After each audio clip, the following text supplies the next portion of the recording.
80% जो आपके self made millionaire हैं वो आपके रियल स्टेट से बने हैं, लेकिन आज तक हमें यह नहीं पता चल सका कि रियल स्टेट से हम कैसे पैसे बना सकते हैं। How to make money from real estate आज का हमारा टॉपिक है। ये इस पे इंशाल्लाह आज हम बात करेंगे। बात को आगे बढ़ाने से पहले मैं अपने नए व्यूवर्स से छोटी सी रिक्वेस्ट करूंगा कि हमारे चैनल को सब्सक्राइब करें और साथ नीचे दिए गए बेल आइकन पे प्रेस कर दें ताकि आइंदा आने वाली ऐसी न्यू अपडेट से आप बाखबर रह जाएं। इसमें 5 स्टेप होंगे, 5 स्टेप में आपको चीजें समझाऊंगा और 5 स्टेप ही हैं रियल स्टेट में सक्सेसफुल होने का। मतलब रियल स्टेट में आपने इन्वेस्टमेंट की और वहां से आपको सक्सेसफुल मिली है। और 5 चीजों को अगर आप देख के रियल स्टेट में इन्वेस्टमेंट करेंगे और उन चीजों को आप मेंटेन रखेंगे तो मैं कहता हूं कि आप भी सेल्फ मेड मिलीनियर बन सकते हैं सिर्फ छोटी सी इन्वेस्टमेंट पे। पहले जो आपका पॉइंट है, ये 5 पॉइंटों को जो हमने देखना है, इसमें से हमने अपना जो ROI है वो हमने अपना मेंटेन रखना है। इसमें जो पहला आपका स्टेप है वो आपका है इंस्टेंट इक्विटी। मतलब कि आपने अगर एक घर लिया, 1 करोड़ का घर है, आपने कहा डॉक्टर साहब मैंने एक घर लेना है 5 मरले का, तो वो मुझे आप लेके दें।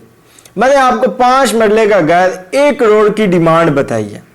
अब आपने मुझसे बहस किया, आपने कहा है डॉक्टर साहब बात इस तरह है कि कुछ रियायत करें, नहीं तो मैंने नहीं लेना आपसे, मुझे वहां से 90 लाख का मिलेगा, 85 लाख का मिले। कर करा के हमारी डील डन होती है 90 लाख पे। घर की वैल्यू वर्थ 1 करोड़ है, लेकिन आपने ले लिया 90 लाख का, 10 लाख रुपए का आपको वहां से प्रॉफिट हो गया। First step. दूसरा स्टेप, आपने घर तो ले लिया, पॉजिटिव कैश फ्लो। दूसरा स्टेप पॉजिटिव कैश फ्लो। आपने घर तो ले लिया, अब आपने उसको रेंट पे चढ़ाया।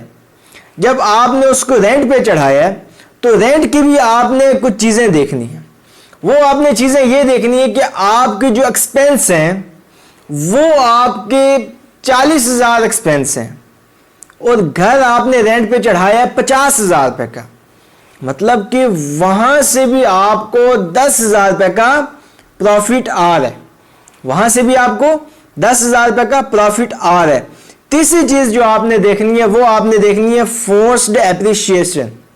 फोर्स्ड एप्रिसिएशन, उसमें आपने क्या चीज देखनी है कि आपका जो घर है उसमें आपने कोई ऐसी चीज एडिशन करनी है, ऐसी चीज ऐड करनी है कि आपकी इन्वेस्टमेंट कम लगे और चीज की वैल्यू वर्थ बढ़ जाए। मतलब कि आपने घर लिया है, घर में अगर आप देखेंगे कि यार एक और कमरा मैं डाल दूंगा तो मेरी घर की वैल्यू वर्थ बढ़ जाएगी, या आप देखेंगे इसमें स्विमिंग पूल बना दूंगा तो मेरी घर की वैल्यू वर्थ बढ़ जाएगी, या आप कहेंगे यार इस घर को मैं फर्निश्ड करके मैं इसको रेंट पे चढ़ाता हूं, वहां से मुझे ROI ज्यादा आना शुरू हो जाएगा, मेरे घर की वैल्यू वर्थ बन जाएगी। इसको कहते हैं फोर्स्ड एप्रिसिएशन।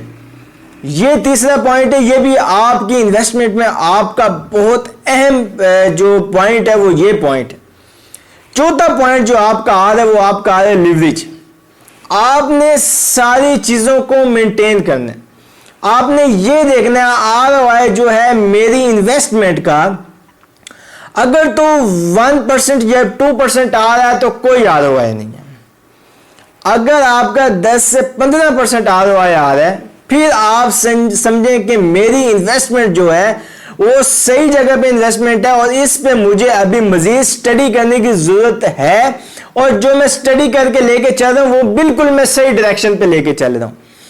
अगर आप देख रहे हैं कि 1%, 2%, 3% है तो मजीद उस पर स्टडी करें और अपनी डायरेक्शन को ठीक करें ताकि आपकी अपनी इन्वेस्टमेंट से जितना मैक्सिमम हो सके प्रॉफिट कमाएं। 5वीं चीज आ जाती है आपके एप्रिसिएशन। आपने साल लगाया, 2 साल लगाया, 3 साल लगाया, साल बाद जो उस चीज की एप्रिसिएशन है, मतलब कि चीज आपने करोड़ की ली है, 4 साल बाद वो आपकी 3.5 करोड़ की हो चुकी है, तो मतलब कि वो आपका एप्रिसिएशन है। और इस टाइम ये जो आपकी रियल एस्टेट की इन्वेस्टमेंट है ये आपकी पैसिव इन्वेस्टमेंट है। और ये इन्वेस्टमेंट आजकल मैंने पहले भी आपको बात की, जितने भी मिलीनियर बने हैं 80% सेल्फ मेड मिलीनियर आपके रियल एस्टेट से बने हैं। और जो बिजनेसमैन बंदा है उसकी रियल स्टेट में इन्वेस्टमेंट बहुत ज़्यादा ज़रूरी है, और वो इन्वेस्टमेंट जिससे उसको मंथली रेंटल वैल्यू कुछ ना कुछ आता रहे।